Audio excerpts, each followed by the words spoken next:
Hey, what is up, mortals? It is welcome to Season 3 Part 3. Just wanted to greet you guys by just saying sit back and relax. You're in for a treat, and so we begin. This time, we'll do it right. This time we will be able to reach Kaken. Ada made a noise of disagreement, arms crossed in defense. He needed to convince them otherwise, or this current predicament would worsen. Shouldn't we try to be a little bit more level-headed about this? Predicting another incoming idealistic counterargument from them, he immediately continued what he was trying to get.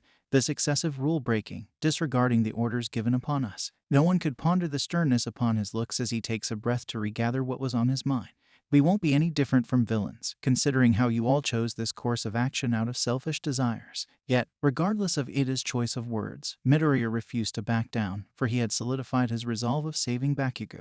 Not necessarily breaking orders. Ida-kun, if we only intend to rescue Kaken. As for intentions, this wasn't selfish, as a hero has to save people he can reach. Ada would like to support his point but missed to do so as the doctor settled himself inside, requesting the three of them to give Midoriya his privacy while he addressed his findings with his arms. Amongst of the injuries you have sustained, this one surpasses the rest, Midoriya Izuku-kun. A whole new level. What do you mean? Midoriya could feel it coming, and he wasn't stupid. The injuries he had sustained were worse with his lack of control, but he kept his hopes up. He waited until the doctor lifts his gaze away from the charts upon his hands. You beat up both your bones and ligaments. If you intend to be in pursuit of the pro-hero career and kept this happening 2 or 3 times. There was only dead silence, like how waters remained still before chaos ensued. You'll have to live a life without functioning arms. Izuku, please, your mom's heart cannot take it anymore. Right now, he had to look after himself, or he might lose chance even before he could say plus ultra as a pro-hero in the future. On the other hand, the doctor had given him a letter, one that wasn't of medical relation but would surely lift his patient's spirits. Kauda. It took Midoriya Izuku everything to maintain his composure as his eyes traveled to take the letter's contents. Meanwhile, Bakugo was slowly gaining consciousness, crimson-colored orbs meeting the place's warm light. As the events that led him there started to settle upon his mind, there was only a scowl plastered upon his face. He recognized the mist villain from last time and the handman above the several other villains that stared at him back. The latter villain seemed relaxed, finally facing him, regardless of having his face hindered by the obscene hand.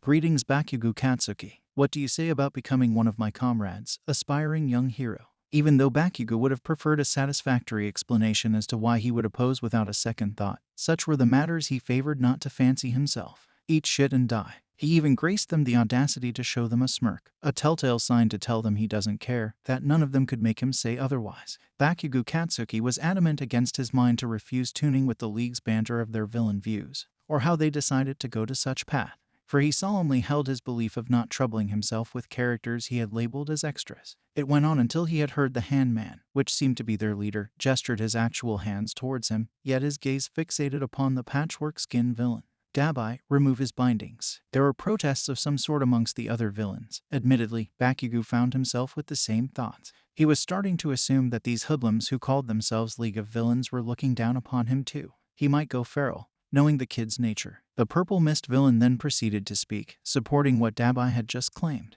Dabai is indeed right. Shigaraki Tamura. There are the chances that he might jump at the first opportunity of being unchained.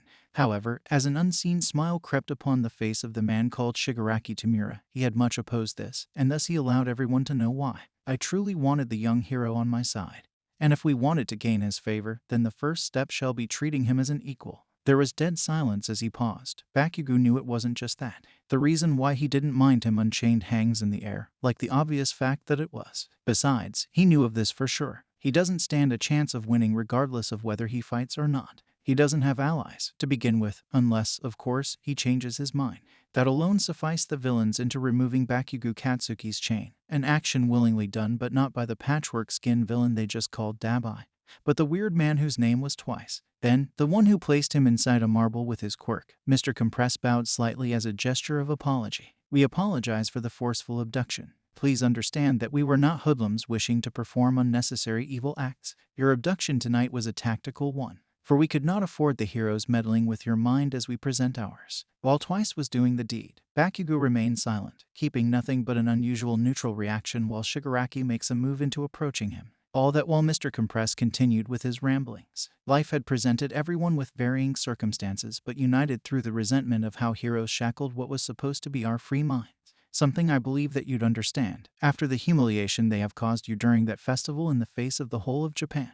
They had said he wouldn't fight back, but Bakugo Katsuki wasn't a typical high school student. For the second, the chains were off, and Shigaraki was in his arm's reach. He detonated an explosion right off his face. I stayed quiet the whole time, listening to these ramblings, but you idiots don't know how to summarize to save your asses. The smoke from his explosion that covered him along with the others was fading. However, his irritation remained a mist. So what you are telling me is, we hate them, you hate them, so join us, please? Seconds had passed since Bakugo had paused, letting both what he said and the smoke sink into the villains as it revealed the glare he was shooting at them, far from the neutral facial expression he had kept. Pointless. After such, his confidence had come back, looking down at everyone as he usually did, to assert dominance regardless of the situation. You shitty villains can say all that you want, ramble into forever for all I care, but none of you can ever change my mind. I have been won over by how All Might had looked in victory. There was only silence as Shigaraki focused his gaze towards the hand that had slipped from his face while the rest discerned how impenetrable the resolve of Bakugo Katsuki was. Meanwhile, simultaneously happening right now, in front of the hospital at nighttime, was a confrontation filled with disagreement from both the class representative, Ida Tenya, and his vice-class representative, Momo Yaoyorozu, the hopeful rescuers, Midoriya, Todoroki, and Kirishima. This is a foolproof method to ensure expulsion if you were to ask me. There was the apparent distaste in Yaoyorozu's voice as she expressed her opinion, but not whether she agreed to join or not. Why? Why are you making the same mistake that I did? Something both you, Midoriya, and Todoroki should know above the rest. It was an unspoken issue between him, Midoriya, and Todoroki, for they both knew well what Ida meant and how he had felt about it.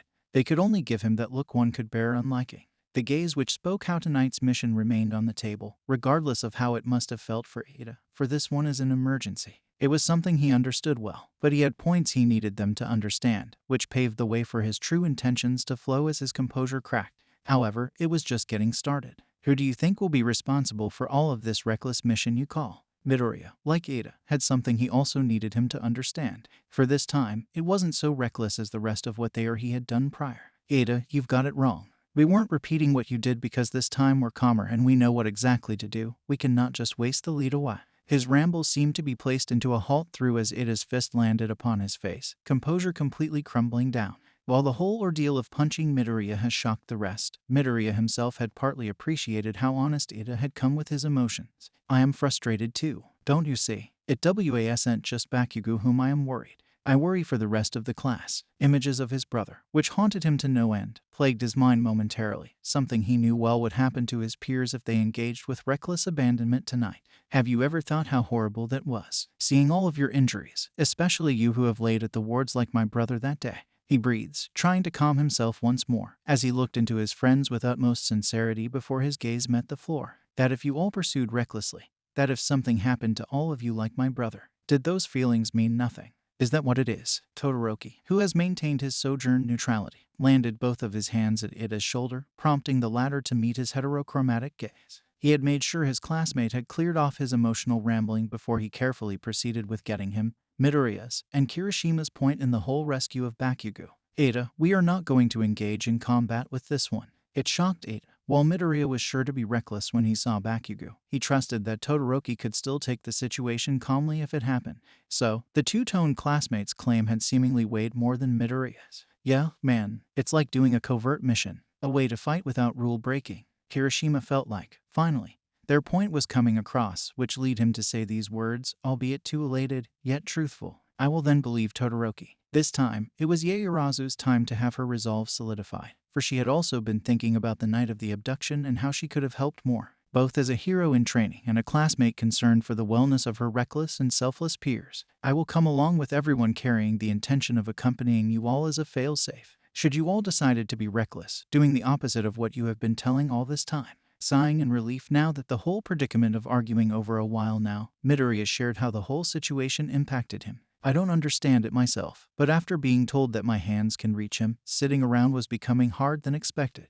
especially how he had recalled that night, how he was so close with reaching him, or how different it could have been if he hadn't gone overboard with being too selfless, declining his self-preservation the attention it needed. Because now, as they talk, he might be losing him farther while carrying the burden of how it affected his body, too, as the doctor has said. I can't help but think about how I wanted Kakin out of this, how I wanted to save him as I have failed the last time under the same mistake of being reckless. A parallel, Ada had solemnly thought. as this whole predicament bore resemblance, albeit better, with his peers and him having a clearer head and a plan too. Then, in that case, take me with you. Thank you all for indulging yourselves in the story thus far. Hope you enjoyed it. Now there are a few more things that I'd like to go over before the video ends. Firstly, we've got a second channel called Anime Deep Dive. Anime Deep Dive goes deep into the facts and lore of a wide variety of anime. It's sure to expand your weeb knowledge for all kinds of series, guaranteed. On top of that, we have a third channel called We The Celestials Naruto What Ifs. It's what we do on this channel already, but in the vast world and lore of Naruto.